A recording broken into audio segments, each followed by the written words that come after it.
મોરબીને આવનારા સમયમાં એક સારું એવું ઉદ્યાન અને ફરવાલાયક મળશે.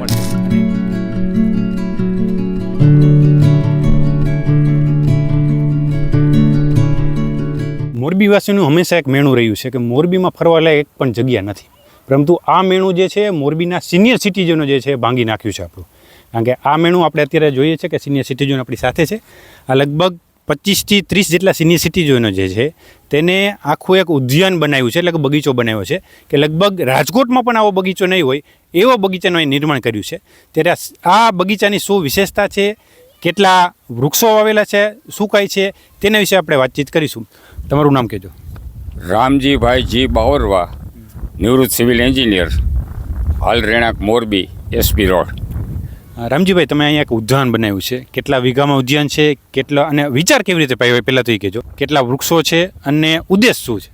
મારો સેવા કાર્ડ મચ્છુ 2 ઉપર રહેલ ત્યારે આજે જે જગ્યા ઉપર આપણે ઊભા છીએ એ જગ્યા કલેક્ટરને આપણે આપેલી ઉદ્યાનનો ડેવલપ કરવા માટે, પરંતુ કાળક્રમે એ નાશ થતાં પછી અમે જ્યારે આવ્યા ત્યારે અમારા વડીલે આંબાભાઈએ કીધું કે મારે અહીંયા કણે વૃક્ષો વાવવા છે.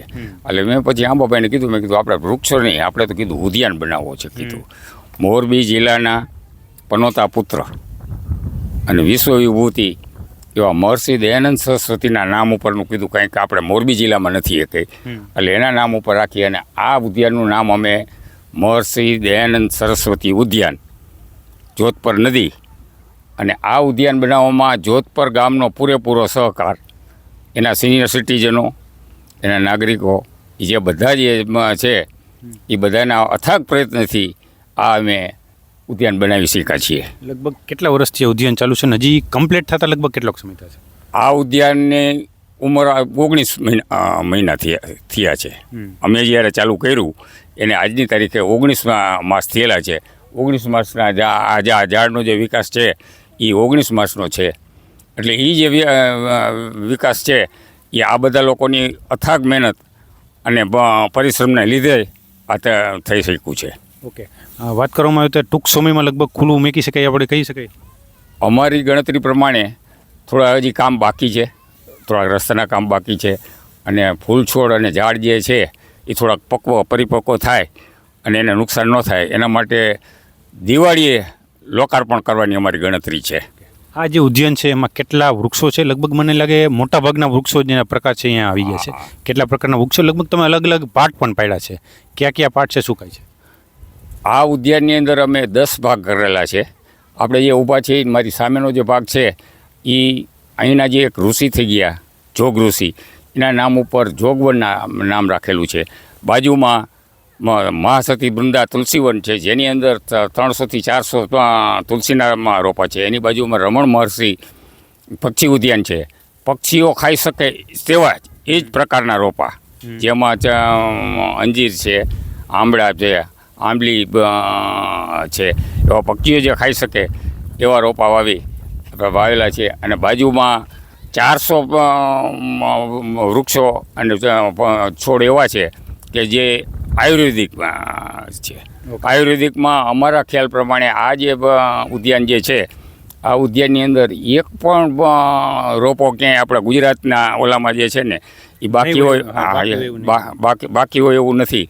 એટલે જ્યાં જ્યાં અમને જે હજી તો અમે શીખી છીએ, પણ હજી અમને એમ લાગે કે આ રોપો નથી આપણે તો પછી કદાચ સુરત જવું પડે, વલસાડ જવું પડે, ગમે એને મોકલવા પડે. આ જોઈને એને મોકલી કે ભાઈ ગાડીઓ આ લેવાનું છે, આ આવી ગયું હાલો.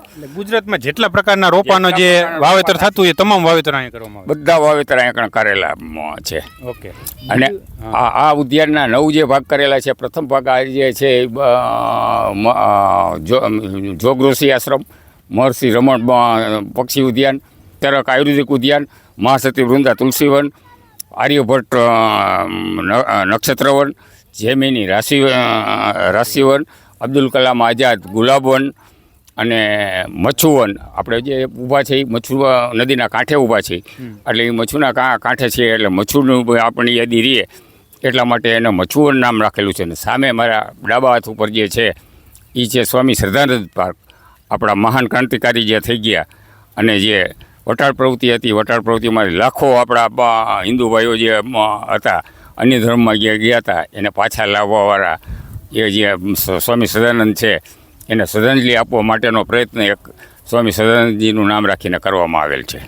તમે ટૂંકમાં વૃક્ષો એટલે પક્ષીઓને એના માટે તો અહીંયા ચિંતા કરી જ છે, પરંતુ આ ઉપરાંત તમે બાળકો માટે પણ ચિંતા કરી છે કે બાળકો અહીંયા હરીફરી શકે એના માટે કંઈક અહીંયા સાધનો.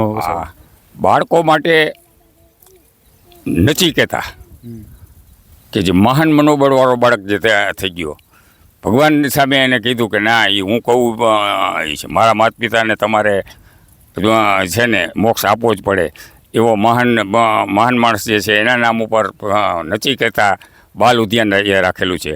એમાં આ આપણે જે જોધપુરના ઉદ્યોગપતિઓ છે એના દ્વારા આપણને કહેવામાં આવ્યું છે કે ભાઈ એમાં જે જરૂર પડશે એટલે અમે નથી કહેતા ક્રીડાંગણ જે છે એની અંદર દરેક જાતના બાળકોને આનંદ પ્રમોદ થાય એવા દરેક જાતની રાયડું અને એ જે છે એ નાખવાનું. એટલા માટે જ અમે દિવાળી ઉપરનું આયોજન રાખ્યું છે કે દિવાળી આપણે લોકાર્પણ કરી અને ખુલ્લો મૂકીએ. ઓકે, બીજું છે કે અહીંયા મચ્છુ 2 ડેમ છે, કારણ કે એ ડેમ જોવા માટે બધા નથી જઈ શકવાના. તમે એક આબુ એક ડેમ પણ બનાવ્યો છે, એ ડેમ બનાવવામાં કેવી રીતે વિચાર આવ્યો અને કેટલો સમય થયો? આપણે જે મચ્છુ ડેમના કાંઠે ઊભા છીએ એમાં મારા આસિસ્ટન્ટ જે મારી સાથે નોકરી કરેલી છે ભોરણિયાને વિચાર્યો કે સાહેબ આપણે ડેમ કરીએ તો. મેં કીધું કરો. એટલે અત્યારે મચ્છુ જે ડેમ રહ્યો ડેમની આબેહૂબ પ્રતિકૃતિ એવો મચ્છુ 2 ડેમનું મોડલ તૈયાર થઈ ગયું છે. અને એ જે ડેમ જે છે ત્યાં ચોટીલાથી આપણી મચ્છુ નદી જે નીકળે છે ત્યાંથી નીકળી અને માળિયાની ખાડીમાં જે ભેગું થાય છે ત્યાં સુધીની નદી એનો શ્રેય મોટો જો જાતો હોય તો અમારા ભાઈ ભોરણિયા, જયંતિભાઈ, મલ્લુભાઈ, ગોપાલભાઈ, અંબાઈ આ બધા જે રહ્યા સિનિયર સિટીઝનો એને જાય છે. અમે તો ખાલી માર્ગદર્શન ખાલી ઉદ્દીપક તરીકે કામ કર્યું છે. ઉદ્દીપક થવું બહુ અઘરું છે ને? એ તો હવે ઉપરવાળાની ઈચ્છા. એટલે આ આખું જે છે કેટલા વીઘામાં છે અને ટોટલ કેટલા વૃક્ષો હોય છે? આ મહર્ષિ દયાનંદ ઉદ્યાન જે છે એ કુલ 25 વીઘા જમીનમાં છે.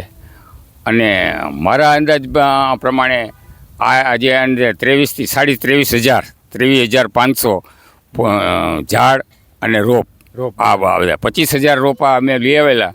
એમાંથી 2,000 રોપા કદાચ ફેલ ગયા હોય, બાકી 23,500 જેટલા રોપા આ આપણે જે ઉદ્યાનમાં ઊભા છીએ એ ઉદ્યાનની અંદર 23,500 રોપા છે.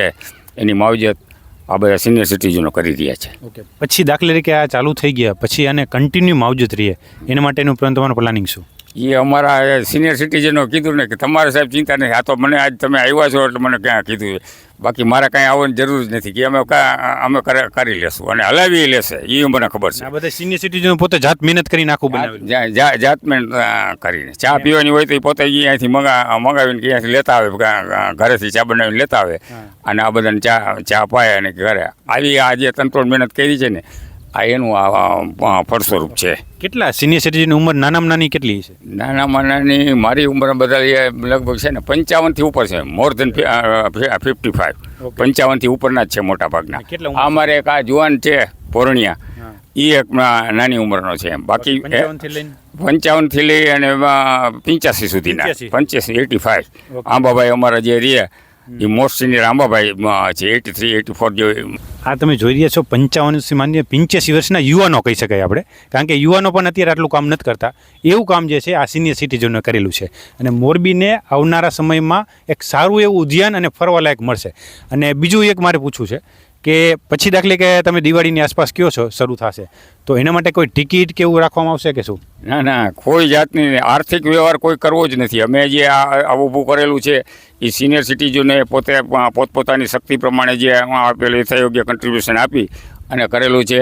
અને પ્રજા માટે જ્યારે ખુલ્લો મૂકી ત્યારે કોઈ પણ જાતના ભેદભાવ વગર, કોઈ પણ જાતની ફી લીધા વગર અને કોઈ આર્થિક સમાજ ઉપર કે એના ઉપર બોજો ન આવે એનો ખ્યાલ રાખી અને ખુલ્લું મૂકવામાં આવશે. પછી નાના માણસોના બાળકો આવે એને આવે કે એને 10 રૂપિયા 5 રૂપિયાની ટિકિટ એને લેવાની નથી, દરવાજો અમારો ખુલ્લો રહેશે. એ પ્રમાણે અમારું આયોજન છે. મેન્ટેનન્સ કેવી રીતે? મેન્ટેનન્સ તો અમારે અહીંયા કરી જ લેશે.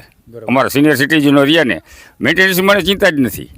લગભગ આમ તંત્ર કામ કરતું હોય બાકી મહાનગરપાલિકાએ સુરજબાગ કે ઓલા સરદારબાગ બનાવ્યો તો 1 કરોડનો ખર્ચો કર્યો, પરંતુ તમે અહીંયા લગભગ કેટલા ખર્ચામાં આખું અમે બનાવ્યું? અહીંયા લગભગ 70 થી 75 લાખ રૂપિયાનો ખર્ચ કરવાનો છે. 40 લાખ રૂપિયાનો ખર્ચ કર્યો હોય. અત્યારે આપણે જે રોડ ઉપર ઊભા છીએ એવા રોડ બે રોડ હજી બાકી છે. એ રોડ કરવા માટેનું એ જે આયોજન છે આવીને આપી જાય છે. અમે કોઈને કીધું નથી આજની તારીખે કીધું. પણ હવે હું મોરબી વાસીઓની એક અપીલ કરું છું કે આવું એક નજરાણું થાય છે. મોરબીનું આપણું ગૌરવ છે, તો આપથી યથાયોગ્ય 500થી ચાલુ કરી અને 5000 જે તમે આપી શકો. એ કાંઈ ન આપી શકો, આવી અને 5 છોડવા ખળના ઉપાડી લેશો ને તોય અમારા માટે પૂજનીય છો. આવી મારી એક નમ્ર અપીલ છે. આપ સૌ પત્રકાર મિત્રો અને મીડિયા કર્મચારી અને મીડિયાને પણ અમારી એક નમ્ર અપીલ છે કે આનો વધારેમાં વધારે પ્રચાર પ્રસાર અને ફેલાવો થાય. અને આમાં અમને આર્થિક સહયોગની કાંઈ જરૂર નથી, પણ જેનાથી જે થઈ શકે ને એટલું કરે એવું મારું છે. આ આયોજનથી અમે ચાલી રહ્યા છીએ. ઓકે, તમે સરદારબાગ હમણાં રિનોવેશન કર્યો 1 કરોડને માથેનો ખર્ચો છે. લગભગ 1 કે 2 વીઘામાં નથી ભાઈ, પરંતુ આ 25 વીઘામાં માત્ર 70 થી 75 લાખ રૂપિયામાં આખું ફરવાલાયક જે છે અહીંયા બનાવ્યું છે. એ આ સિનિયર સિટીઝનો છે. આમ તો કહેવાય ને કે જે ગઈઢા હોય ગાડા વારે, એમાં ગઈઢા જે છે ને એને ટૂંકમાં જે પોતાની જે નિવૃત્તિનું જીવન છે ને એ આવી રીતે ટૂંકમાં પક્ષીઓ માટે, માણસો માટે ને બાળકો માટે, કે બાળકો કાંઈક અહીંયા આવીને ટૂંકમાં અહીંયા એને એમ થાય કે ના આપણે બગીચામાં આવ્યા છીએ, એના માટે જે છે આખું વ્યતીત કરી રહ્યા છે. તો આવા જે સિનિયર સિટીઝન છે એને સતત નમન. અને આવું નવું કાર્ય જે છે તે યુવાનોને પ્રેરણા આપે એવું કાર્ય કરેલું છે, અને આવું નવું કાર્ય કરતા રહીએ એવી પણ આપણે ભગવાનને પ્રાર્થના કરીએ. નવી અપડેટ સાથે ફરીથી મળશું. ત્યાં સુધી જોડાઈ રહેજો મોરબી અપડેટ સાથે. ખૂબ ખૂબ આભાર.